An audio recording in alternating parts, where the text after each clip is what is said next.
कोई नहीं सासी कावर माटी के चोला माटी में जाई। शरीर संसार में चला जाएगा। जो कोई भजन है वहाँ पर हम सबके साथ जाने वाला है। ध्रुव जी महाराज जब 5वां महीना हुआ, वायु को जीत लिए, तो भगवान का सिंहासन हिलने लगा। भगवान का सिंहासन हिलने लगा तो लक्ष्मी जी पूछने लगे, कहे कौन है जो तपस्या कर रहा है, जिसके तपस्या के बल से आपका सिंहासन चल रहा है, सिंहासन हिल रहा है। तो भगवान कहे, देखो मेरा ही बेटा है, मेरा ही भक्त है। कौन? ध्रुव। ध्रुव महाराज तपस्या कर रहा है। तो भगवान अपने गरुड़ पर आरूढ़ हुए। अब गरुड़ के जैसा तीव्र गति से कोई चलने वाला दूसरा साधन नहीं है।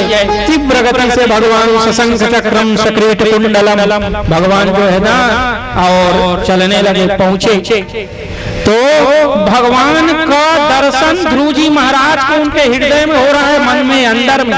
तो वो ध्रुव जी महाराज भगवान के दर्शन पा के बड़ा प्रसन्न है। अब भगवान को देख रहे हैं, निहार रहे हैं। अब मन में है तो भगवान देखो साक्षात आगे है, लेकिन वो भगवान नहीं देखा। काबर जब मन में है तो कहाँ देखी, फट से भगवान मन के जो दर्शन नहीं सोला हटा दी, वो हड़बड़ाई उठी। देखते हो इसमें जो स्वरूप भगवान के देखा नहीं, वो स्वरूप सामने है, लेकिन ना वो कुछ पढ़े लिखे नहीं है।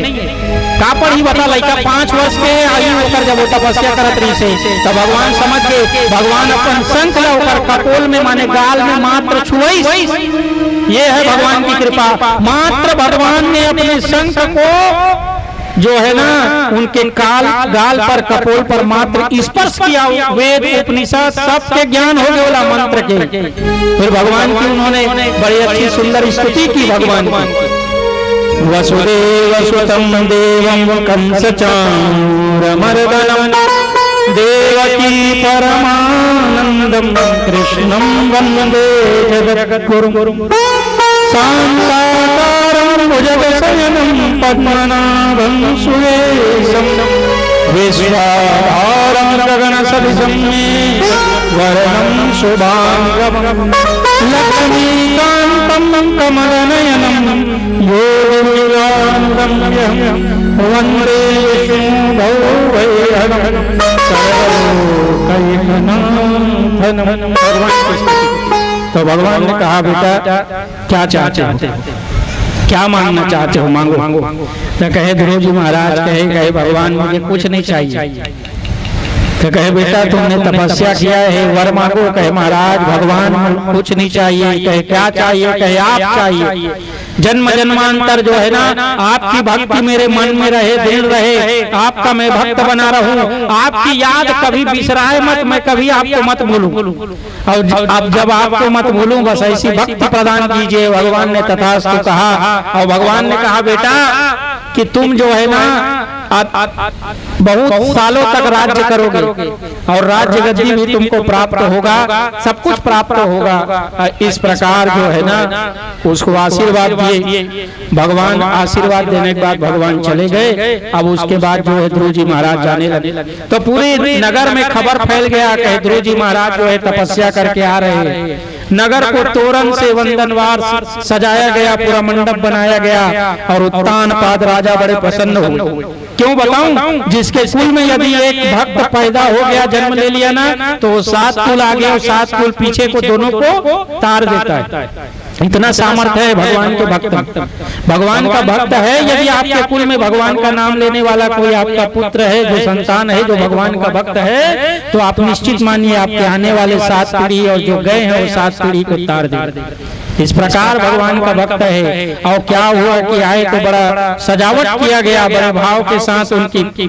और फिर क्या हुआ कि उसके बाद उनके पिता ने कहा बेटा कहे कि भगवान का भक्त ही राजा होना चाहिए। और सुनीति और सुरुचि दोनों मिल गए, सब मिल गए। अब उत्तानपाद राजा ध्रुव को बनाकर वन को चले गए, उनको राजगद्दी दे दी और उसके बाद चले गए वन। तो अब ध्रुव जी महाराज जो है ना वो राजा बन गए। तो देखो भगवान की तपस्या किए और राजा बन गए। तो भगवान तपेशु राजेशु, यदि तप करोगे तपस्या करोगे तो राज्य पद निश्चित मिलेगा। जो इच्छा करहु मन माही, राम कृपा कछु दुर्लभ नाही। जो इच्छा में सोचोगे, जो मन में सोचोगे वही मिलेगा। एक जन आदमी है, ठीक है, वो ऋषि तब भगवान के कथा काहे पता है, कल्प वृक्ष भगवान के कथा है बैकुंठ में है, तो कल्प वृक्ष के काम काहे पता है, ओकर नीचे बैठ के जो मांगबे वही मिली। तो आदमी घूमत फिरत चल दी कल्प वृक्ष के नीचे बैठ गए, अब वो थके रही। तब वृक्ष आराम देने लगी, आराम हो गया। आराम थोड़ा देर के बाद तब थके रहे ना, वो आराम मिली। ओकर बाद भूख लागती, बोल भूख लगी, वो सोचते कोई भोजन की व्यवस्था होना चाहिए। भोजन की व्यवस्था हो गई, बड़ा सुंदर सडरस व्यंजन बढ़िया ग्रहण करी। फिर सोचते कहते का कल्प वृक्ष के नीचे बैठे, एक कारण प्रभाव है, जो सोचोगे जो मांगोगे वही मिलना है। फिर सोचते कहते आराम करना चाहिए, तो गद्दा पलंग तकिया रजाई सब आगे बड़ा अच्छा से आराम करी। जो सोचा थे होते, जे सोची हुई होई। अब बाद में सोचते कहा मैं भूख लगी तब भोजन सोचे मन में कि भोजन मिलना चाहिए, भोजन मिल गई। उसके बाद सोचे आराम करे की व्यवस्था होना चाहिए, आराम करे की व्यवस्था हो गई। कहे एक ना भूत प्रेत तो नहीं है, यही देख हुई कि भूत प्रेत घलवा, जो सोचोगे वही मिलना है। वो सोच रहे थे भूत प्रेत तो नहीं होंगे जो मेरे देने वाले। अब वो ऐसा भूत प्रेत तो डर रहा कहते भूत प्रेत मोर गला दबा दी मर जाऊं, तो ऐसने हो भूत प्रेत होकर गला दबा दी मर गए स्वाहा। तो इस प्रकार भगवान के कथा में आप जो बैठकर सोच को मांगोगे वही मिलना है, आप जो सोचोगे वही मिलना है। इसलिए सोचना नहीं है, मांगना नहीं है, जो भगवान चाहेंगे वो निश्चित। तो ध्रुव जी महाराज जो है राजा हुए, प्रजापति शिशुमार की पुत्री है भ्रमी, उनका साथ उनका विवाह हुआ। उनके 2 संतान हुए, एक कल्प और दूसरा वत्सर। 2 संतान हुए ध्रुव जी महाराज के, कल्प और वत्सर। अब देखो उनका तो विवाह हुआ, लेकिन अब वो क्या है कि एक और स्त्री से उनका विवाह हुआ, दूसरी और रानी वायुपुत्री इला के साथ और विवाह हुआ। उनसे भी एक संतान हुआ, उसका नाम हुआ उत्कल, और एक कन्या का जन्म हुआ और एक कन्या हुई। अब इस प्रकार क्या है कि देखो उत्तम अभी विवाह नहीं हुआ था, जो सुरुचि पुत्र है ना उसका विवाह नहीं हुआ था उत्तम का। अब उत्तम क्या हुआ कि एक बार हिमालय के पर्वत में गया, और हिमालय के पर्वत में गया ना तो एक बलवान यक्षराज के द्वारा मर गया उत्तम। और उत्तम के मरने के बाद कुछ समय बाद उसकी माँ जो है सुरुचि वो भी मर गई। अब सुरुचि मर गई। अब उत्तम सोचने लगा कि मेरे भाई को जिसने मारा है मैं उसको अवश्य मारूंगा, क्योंकि भाई और भाई में प्रेम निश्चित रहना चाहिए, प्रेम रहना चाहिए, भाई में प्रेम रहना चाहिए। और देखो गरुड़ पुराण भी कहता है और समस्त पुराण कहता है कि बोलो बाल कृष्ण लाल की जय हो, कि भाई के हिस्सा ला भाई नहीं खाना चाहिए, जितना है ना बराबरी देना चाहिए। भले अगर ते बड़े भाई या तो छोटे थोड़ा ज्यादा मांगते दे ले, लेकिन आजकल समस्या सिर्फ लड़ाई अगर है कोई चीज के तो संपत्ति की। कैसे देख एक गांव में हमारे 2 जन चेला है, वो गुरु बनैसा हम वो गांव में बहुत पहली तो मन अपन माता पिता वो दोनों गुरु भाई रहे। अब रहे तो का है कि देखो गुरु दीक्षा लीस, अब बहुत समय बाद हम गेन, अब गेन ना तब बहुत समय बाद गेन तो वो दोनों भाई में बंटवारा हो गया। जाने ऐसे बंटवारा का बीचों बीच दीवार रहा है। अब हमन गेन, अब हम बड़े डहा जहाज बैठे कथे कैसे भाई, तो कथे का बतान महाराज हमार बंटवारा हो गए, गाय गरु पैसा कौड़ी संपत्ति खेत खार सब ला बांट डरे हैं, सब आधा आधा हो गए कि कोनो ठन चीज एक ठन नहीं है, सब ला आधा आधा बांट डरे हैं, एक भी रिश्ते ला आधा आधा। आप बड़े घर बैठे रहे छोटे देखे कथे गुरु महाराज, कथे हाओ कैसे कब आए, कथे अभी आए, कथे हाँ तो महाराज देख हमन बंटवारा हो गए, ओतिक समान एती नहीं आना चाहिए, वो एतिक समान होती नहीं जाना चाहिए। आओ हमन सब चीज के बंटवारा कर डरे हैं महाराज, तोरे बाँचे है ऐसे। अब हमने सोचो भैया हमन का बड़ा कर है बता, तब मैं क्यों देख भैया का है देख ते बड़े चेला 8 दिन तो डहर रहूं और 8 दिन ओकर डहर रहूं छोटे घर।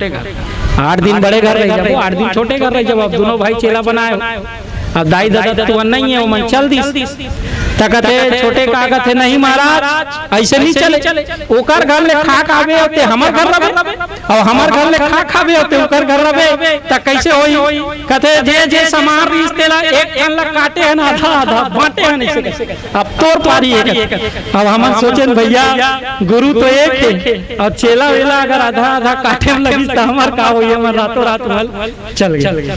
तो ऐसे है, देखो आज संपत्ति आदमी जो है ना इस प्रकार बांटना चाहता है कि तो कहने का अर्थ यही है कि देखो संपत्ति साथ जाने वाली नहीं है, जो है छोड़ के चले जाओगे। और एक चीज बताऊं, ईमानदारी से बता रहा हूँ व्यासपीठ से, यदि ईमानदारी की कमाई है, अगर आपने मेहनत करके परिश्रम करके कमाया है, मेरी बात नोट कर लीजिएगा, आने वाली बहुत पीढ़ी आपका उस धन का उपभोग करेंगे, आप नोट कर लो। लेकिन हाँ, आपने कहीं ना कहीं अगर गलत रास्ते से धन कमाया है तो 1-2 पीढ़ी के बाद वो धन चला जाएगा, समझ गए ना। इसलिए ईमानदारी और परिश्रम से, मेहनत से, जो मेहनत का है ना, जो मेहनत का, परिश्रम का और आपके भाग्य का, वही आपके आने वाले पीढ़ी को मिलेगा, और वो लोग सुखी भी रहेंगे। अरे तोर लोग लड़का ला का देखना चाहता है, प्रसन्नता खुशी उकर देखना चाहता है ना, तब तो कमाता है सुकर मन, और उकरे मन घर बना था। इसका बाद देखो जब आदमी का विवाह हुआ, उसके बाद बच्चे हुए, फिर अपने लिए नहीं जीता है, अपने संतान के लिए जीता है, और यही सोचता है कि मैं जब तक हूँ मेरे संतान के लिए बनना चाहिए, और बनाते बनाते अंत में चला भी जाता है। लेकिन उसके पुत्र अगर कुपुत्र है तो कहता है कि हमारे माता पिता ने हमारे लिए कुछ नहीं किया, जन्म दिया, जन्म से बड़ा है क्या? ध्रुव जी महाराज जो है ना गए और यक्षों को मारने लगे, पूरे यक्ष को हिमालय पर्वत में जाकर। तो यक्ष मन कहते दादा निमाचन काबर, ध्रुव जी महाराज भगवान का भक्त है, भगवान के भक्त से कोई नहीं जीत सकता, मारने लगे। स्वयं मनु से प्रार्थना की, ब्रह्मा जी कहे स्वयं मनु आप मनाओ, स्वयं मनु जो है ना, आप स्वयं मनु अगर का हो इसलिए बतात दादा हो भाई ओकर स्वयंभू मनु पुत्र उत्तानपाद के पुत्र जो है ध्रुव जी के पिता उत्तानपाद के पिता स्वयंभू मनु तो कर दादा होइस ना, समझाई तब बुजुर्ग समझाते ना मानना चाहिए। काबर बताओ एक ठन गाँव रही, अब वो गांव में एक जन के बिहाव लगी, शादी होइस तो ओला कथे लड़की वाला मन शर्त रखिस, का समझ के कथे देख तो संग मोर बेटी बिहाव होई, मोर बेटी बिहाव करहूं, लेकिन जब बराती आहू ना तो एक को झंडो करल मत लाना, एक को झंसियान ला मत लाना। अब ये मन सोचते गेरिस ते मन शादी पीछे करेल, हां यार डोकरा ढाकरा मन के का काम ऐसे काट कर ही ऐसे नहीं लगाने से। चलो ठीक है, आप बिहाव दिन करे कोई डोकरा कोई सियान कोई बुजुर्ग नहीं जाए, सब जवान मन जाइए ऐसे कहते ठीक है। अब जे दूल्हा नाना रहते परेशान कर दिस कहते मैं जाऊं ऐसे। अब वो नाना ला कौन मनाए कहते मत जागा, अगर तो देख दरिस ना तो मोर बिहाव कैंसिल हो जाए, अब ते चाहतस का मोर बिहाव कैंसिल हो जाए नहीं तो कहते मोर बोराम भर के लेगो, पेटी में भर के लेगो, लेकिन लेगो कैसनो गलो लेगो यार जमुई से। अब ओकर दोस्त यार मन कहते दूल्हा के नाना मानने वाला नो है, ना नहीं माने तेकरे नाम ना तो कहते ठीक है बोराम भरिस नाना, और गाड़ी में जोरी सब लेके गए। अब गीस भैया बारात अब पहुंचिस ना तो फिर लड़की वाला मन एक ठन शर्त रखी, कहते का अगर आप ला शादी करना है हमार कन्या संग हमार बेटी संग तो एक शर्त है कि हमार गांव पहली एक नदी है कि वो नदी में जितना जल है ना वो पहली खाली करो और शुद्ध दूध बहाओ, ऐसे ओम शुद्ध दूध बहाना चाहिए, शुद्ध दूध बहाऊ तबे का कहते हमार बेटी के तोर संग बिहाव हुई। अब बड़ दिमाग लगे इस बेचारा जवान पूरा मन होकर दोस्त यार सब जन बात में कहते तोर शादी नहीं हो सकती, कैंसल है। कहाँ लगी दूध लावे यार, ये नदिया में बहावो शुद्ध होना चाहिए, तब पानी मिल के तो अशुद्ध होगी। अब कहते मन शुद्ध दूध बहाना चाहिए, तब जात इस वापसी कहते तोर शादी कैंसल है, चलो चलो वापसी लेगो। बारात ऐसे कहते तो एक जन होकर दोस्त कहते अब शादी तो कैंसल हो गए, बारात वापसी जाते तब बेचारा नानल काबर बोरम भर के रखे और खोल दो बेचारा कहते। अब नानल खोलिस कहते का हो गए, कहते गई के तो नातिक बिहाव नहीं हो सकते काबर, अरे लड़की वाला मन के शर्तें ऐसे है जेल हम पूरा नहीं कर सकन, कहते वो मन नदी में शुद्ध दूध बहाव कहाल बहाव तो कहते अरे यार तू मन बेवकूफ हो, मैं बता तो कैसे मानो, कहते कैसे शादी हुई, कहते तू लड़की वाला मन कन जाओ खबर पहुंचा दो, कहते हम ट्रको ट्रक दूध के व्यवस्था कर रहे हैं, ट्रको ट्रक फुल दूध के व्यवस्था है और दूध हमन नदी में शुद्ध बहा देवो। लड़की वाला माला का पहली पानी रोमन खाली खाली लड़की वाला माला का कि पानी नदी जो है ना रोमन खाली करे दूध हमन बहा दे। वैसे कि जाके जब लड़की वाला माला बताइस ना ऐसे ऐसे करना है, लड़की वाला मन कहते देख रे खोज एक ने एक जन डोकरा आए होइए ऐसे एक ने एक जन सियान आए होइए ओकरे दिमाग कैसे कैसे।